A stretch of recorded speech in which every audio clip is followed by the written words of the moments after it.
You ever find yourself standing in the grocery store, staring at a shelf of protein powders and meal replacement shakes, thinking, when did food get so complicated? I mean, really, wasn't there a time when a sandwich was just a sandwich, not a moral decision? Now, I'm not saying we all used to eat perfectly. Lord knows I've had my fair share of TV dinners and questionable casseroles. But at least we didn't have to decode our lunch like it was a government secret. These days, every bite feels like it comes with a side of guilt. One minute they say, don't eat fat. The next it's, eat only fat. Then it's, no carbs, unless it's from a turnip harvested under a full moon by someone named Sage. It's exhausting. And if you're over 60, it's more than just annoying. It can actually be harmful.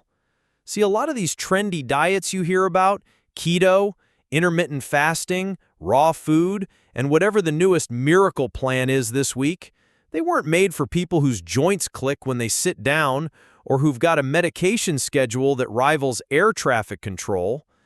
They were built for 20 and 30-somethings chasing a six-pack. And I don't mean the kind in the fridge. Let me tell you about my friend Mary.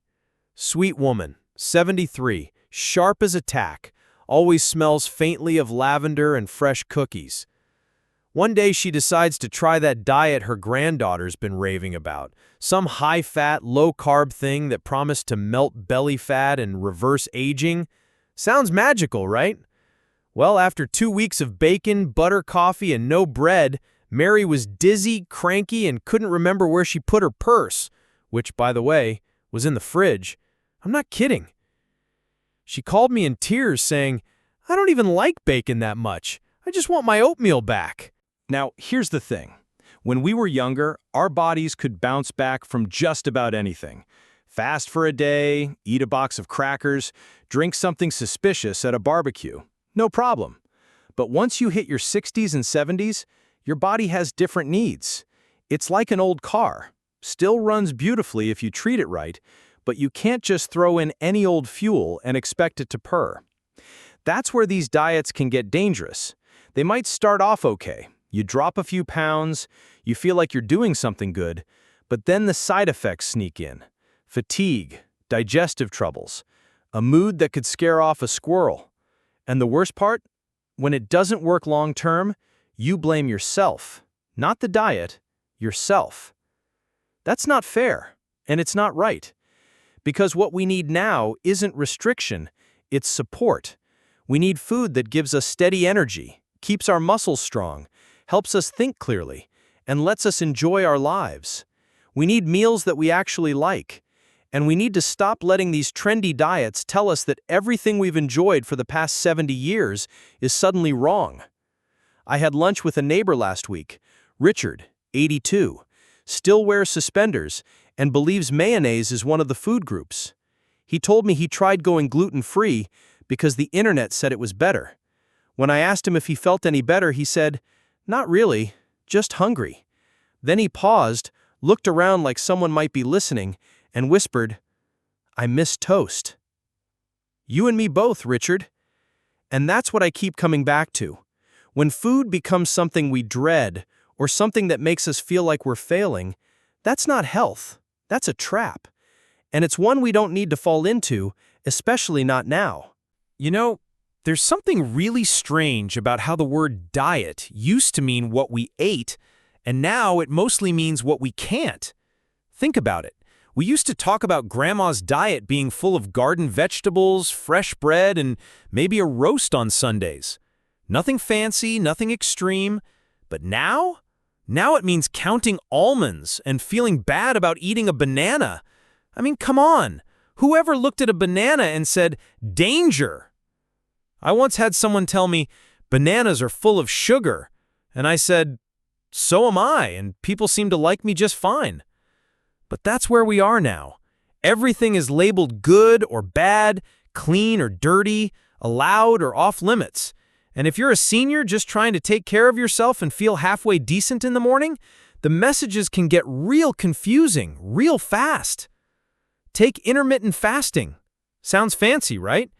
It's just a modern way of saying, skip breakfast and pretend you're not hungry until noon.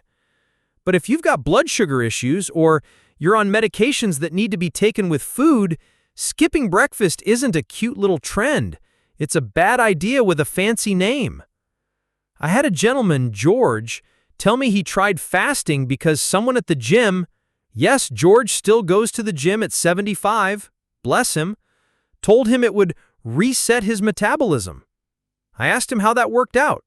He said, well, I passed out at the gas station, so I guess it reset something. We laughed, but it wasn't funny at the time. His body was giving him clear signals, but the diet told him to ignore them. And that's the problem. So many of these popular diets are based on the idea that hunger is the enemy, that if you feel it, you must resist it. But listen, hunger isn't a failure. It's your body's way of saying, hey, I need a little help here. And at our age, ignoring those signals isn't brave, it's risky. And can we talk about how joyless some of these diets are? Everything steamed, unsalted, and served in portions that would make a bird raise its eyebrows. You ever seen one of those meal plans where lunch is 5 baby carrots and a sad little chicken breast the size of a playing card? That's not lunch. That's punishment. And for what? To lose 5 pounds that'll come right back the minute you eat a sandwich? Let me ask you something. When was the last time a diet made you feel good? Not just for a week, but really good, full of energy, sleeping better, waking up without that foggy feeling, and actually looking forward to your meals. If you're struggling to answer that, it's not your fault. Most of these diets aren't designed to help you feel good. They're designed to make you feel like you're not enough until you follow their rules. And then, when you break those rules, which you will, because you're human, you feel guilty. And so the cycle begins again. But I'll tell you what I've seen work. And it's not flashy, it doesn't involve eliminating everything you enjoy, and you don't have to buy a blender that costs more than your first car. It's simple, it's steady, it's listening to your body, giving it real food, enjoying your meals, eating with people you love when you can, saying yes to toast and tea and the occasional slice of pie without turning it into a moral dilemma. Because at the end of the day, eating should be a source of comfort, not confusion. And frankly, you've been through enough in life to know that anything promising quick fixes usually comes with a catch. I was at a community lunch last month. You know, one of those potluck deals where half the casseroles are labeled with little cards that say things like gluten-free vegan cauliflower bake, and the other half are smothered in cheese and mystery sauce. I grabbed a seat next to Elaine, 80, still sharp as a tack, and always wears purple like it's a personal mission. She leaned over, pointed at the kale salad, and whispered, "I'll take my greens in pie form, thank you very much." We laughed, but behind the joke was something real. Elaine had tried one of those clean eating plans earlier in the year. You know the kind, no dairy, no bread, no anything that brings actual comfort. After a month of nibbling raw vegetables and drinking something called golden turmeric water, she said she didn't feel cleansed, just cold, cranky, and craving a grilled cheese. And here's the thing about that kind of diet. It's not that kale is bad or turmeric is evil. It's that we're sold the idea that one way of eating is the only way. And if you're not following it to the letter, well, then you must not care about your health. But caring about your health doesn't mean turning food into a part-time job. It doesn't mean eating bland meals in tiny portions or refusing to sit down at your favorite diner because it doesn't have quinoa on the menu. Caring about your health means staying strong, mentally and physically. It means keeping your balance when you step off a curb, remembering where you put your keys, and feeling steady enough to do the things that bring you joy, whether that's walking the dog, gardening, or just making it through a family gathering without needing a nap and a heating pad. And you don't get that kind of strength by cutting out all the foods that help keep your muscles working and your mind clear. You get it by eating a mix of things. Some days a bowl of soup, other days a slice of cake, and plenty of in between. One of the big problems with popular diets is that they often cut out entire food groups, and with them, key nutrients. No carbs? Well, there goes your fiber, your energy, and your good mood. No fats? Goodbye to those healthy oils that keep your brain humming. No fruit? Don't even get me started. And let's not forget this. If you're on medications, and let's be honest, most of us have at least one pill bottle with our name on it, these extreme diets can mess with how those meds work. I knew someone who started a high-fat, low-carb plan and ended up with dizzy spells that had her bouncing off the furniture like a pinball.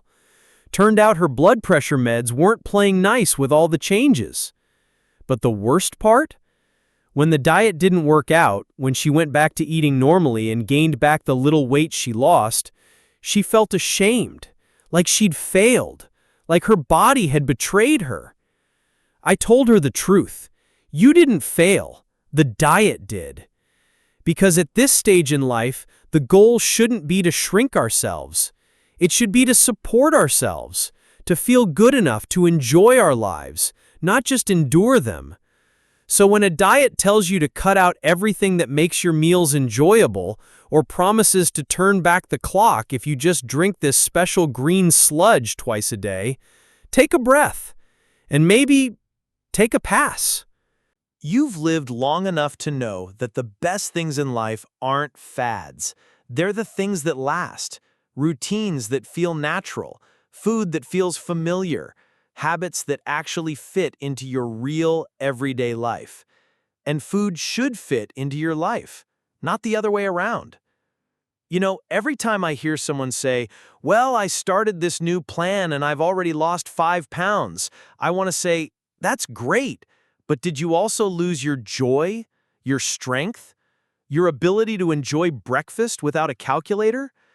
Because that's what often gets swept under the rug when we talk about diets. We focus so much on the number on the scale that we forget to ask how we actually feel. Are we sleeping well? Do we have the energy to get through the day? Are we strong enough to carry a bag of groceries or pick up the grandkids without groaning? Those are the things that really matter now. Not squeezing into jeans that haven't fit since 1982, not impressing some fitness coach half your age with your willpower, but living well, in a body that still works, in a life that still has flavor. And yes, I mean flavor literally and figuratively. There's a big difference between eating for health and eating with fear. When every meal becomes a negotiation, can I eat this? Should I eat that? What will they say if I have dessert? That's not a healthy relationship with food. That's a full-time job with no benefits. I once visited a friend, June, 79, full of sass and stories, who was on a diet that had her tracking every bite on an app.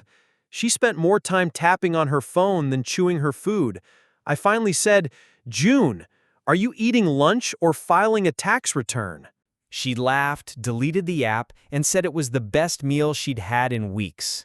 Because when food becomes about control instead of care, we lose something vital.